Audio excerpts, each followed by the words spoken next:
And then you also have you have the harm that it does to children who are obsessed with this app and spend like all day just scrolling. You know, when you've got your job wouldn't exist if it wasn't for internet apps, Matt. If it wasn't for internet apps, you wouldn't have a job. You would not be on the Daily Wire app. You would not be on the Apple Store. You wouldn't be on the Google Play Store. You wouldn't be on the YouTubes. You certainly wouldn't be on the YouTube because yeah, these are all massive social media companies.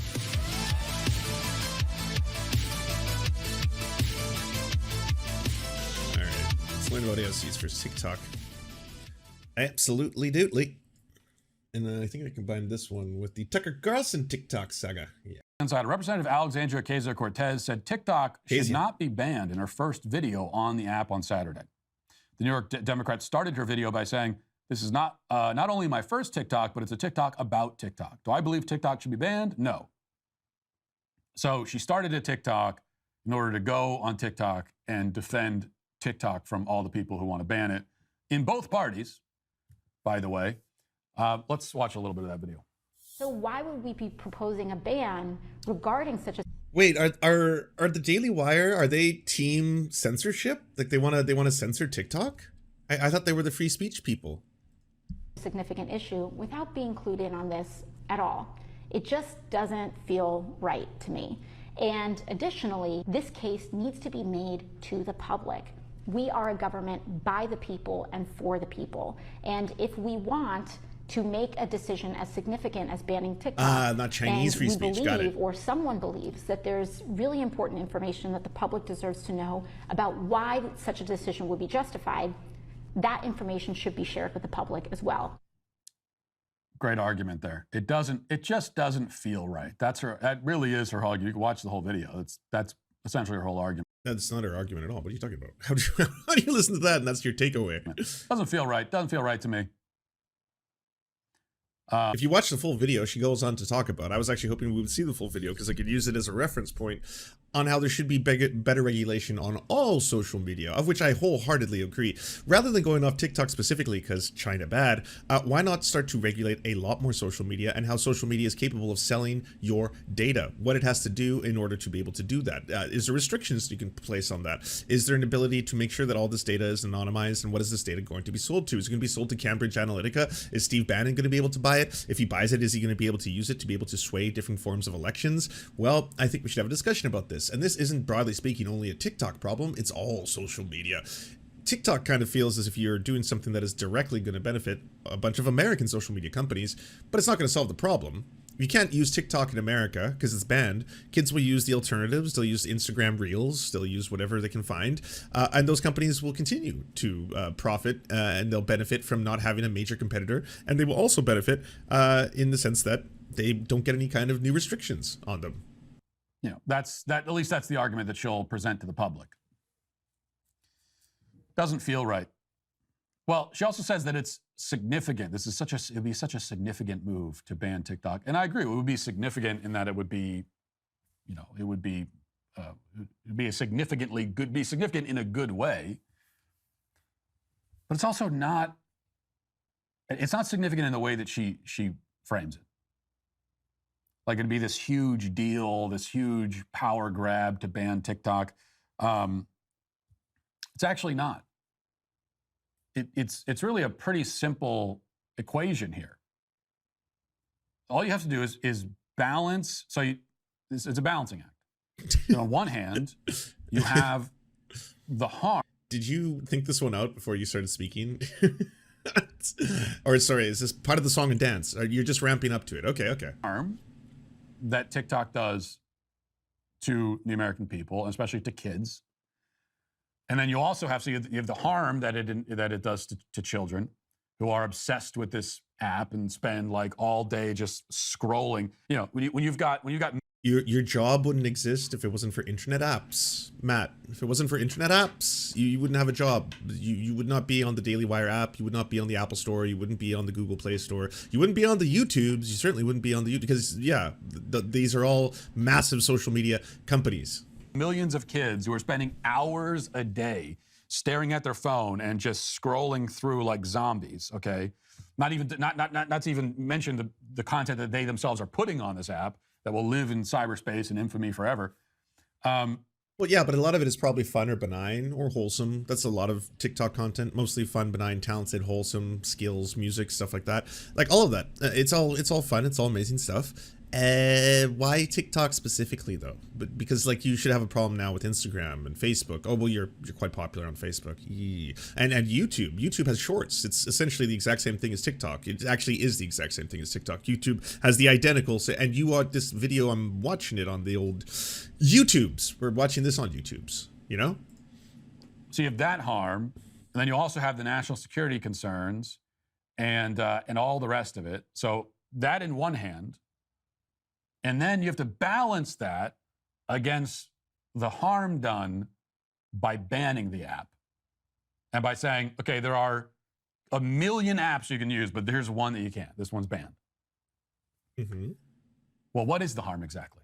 So we know what the harm is here, and it's quite significant. I mean, there's a fundamental principle. You are crossing a line. You're stating insofar as if there is a competitor that comes from a different country, and if that country isn't 100% aligned in every way, shape, or form with U.S. interests, in this case, China, well, then you are going to remove that competitor as competition within your own markets. Now, hey, America, you could go ahead and say China does the exact same thing. You know how China restricts the internet, and there's only certain things that can get in there? They restrict media as well. So, yeah, I mean, if you're always going to criticize China as being this authoritarian government, the communists that control everything that people see and ingest, just how terrible that is. By the way, ban TikTok. Oh no, TikTok is not allowed. We won't allow it.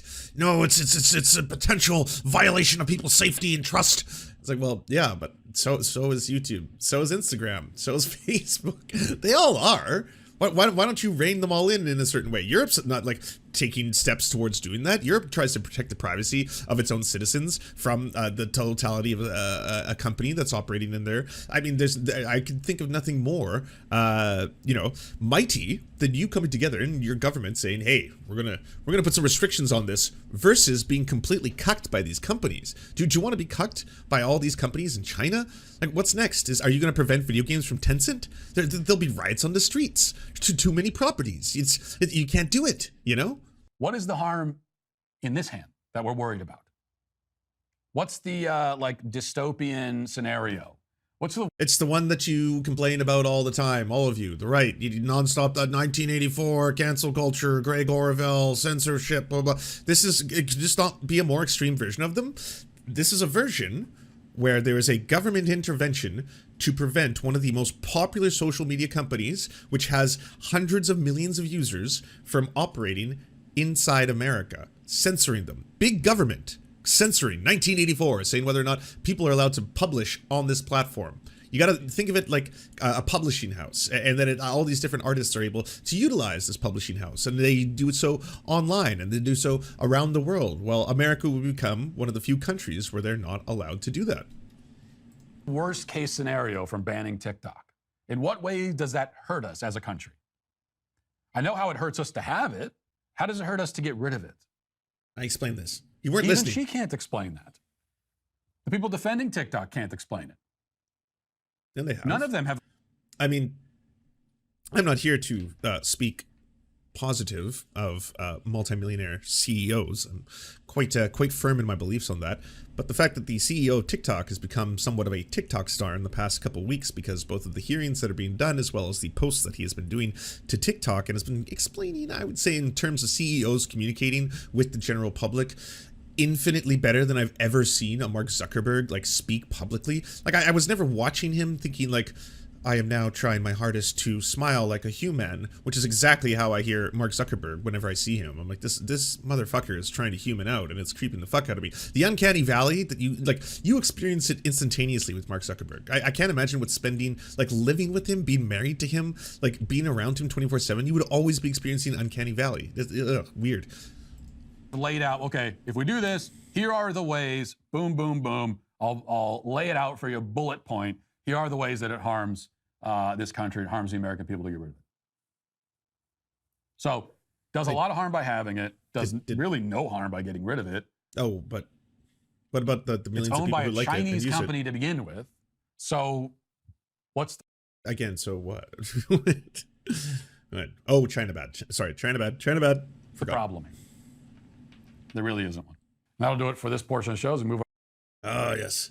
Wasn't his wife complaining about there being too much like Matt Walsh merch around the house? Like apparently there was this giant walrus and he's like, Matt refused to get rid of it. And even the kids were like, why do we have to have the giant walrus in the house? It wasn't fucking from the book. You don't get it. None of you do. Glenn Greenwald has been following all of this. He's host of System Update on Rumble, and he joins us tonight. Glenn, thank you so much for coming on.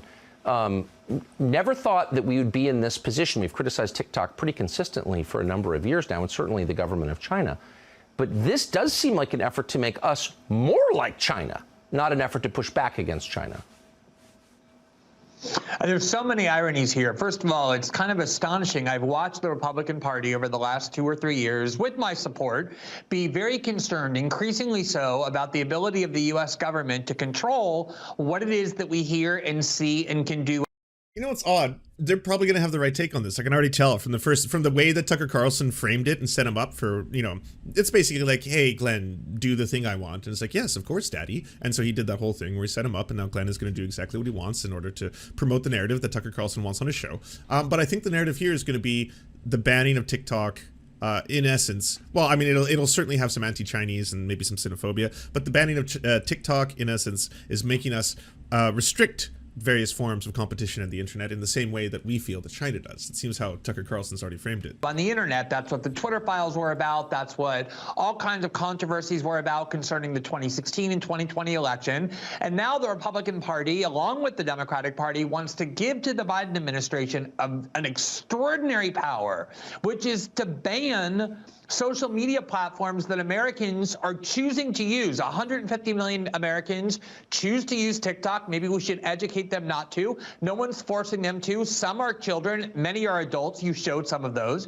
That is an extraordinary power. And what is really ironic about it as well is that for years, China and Iran and Russia were accused of being despotic because they wanted to ban Google and Facebook and other U.S. tech companies, and did so based on many of these same claims. Those companies are really just propagandizing our citizenry. They're corrupting our country and destabilizing us. They're spying on us. And so, as you say, in the name of warding off China and fighting China, the government is now about to embrace powers that the Chinese government itself has long wielded to control the flow of information in their countries. And at the very least, I think we ought to think about why this is happening. Generally speaking, Chinese people look Chinese. Yeah, I think you may be one of the only people saying this who's not taking money from China in order to say it. And one of the reasons we're so grateful that you came on is because we know that you are speaking in good faith, and it's worth considering. And thank you for raising. Wow, this was a short one. He just wanted to bring him on for 30 seconds. All right, so can we get someone to basically say banning TikTok is bad because it turns us into China? What about Glenn? Oh, yeah, Glenn will do that. Oh, Glenn will come on right away. Yeah, for sure. Do you enjoy the Serfs but prefer not to have to use your eyeballs? Many are saying this. Well, we've got the solution for you. It's the Serf Times in podcast form. Available on most major podcasting networks now. If you enjoy it, please consider leaving a good review and feedback because it really helps the show out, apparently, and it's free. Just like the podcast. To our gods, Xander Corvus and Peyton L. Juste, we shall spend many a generations building mighty cathedrals in your honor. To our monarch, Tom Spiker, we are but your oafish jesters, here to offer you a laugh at any opportunity.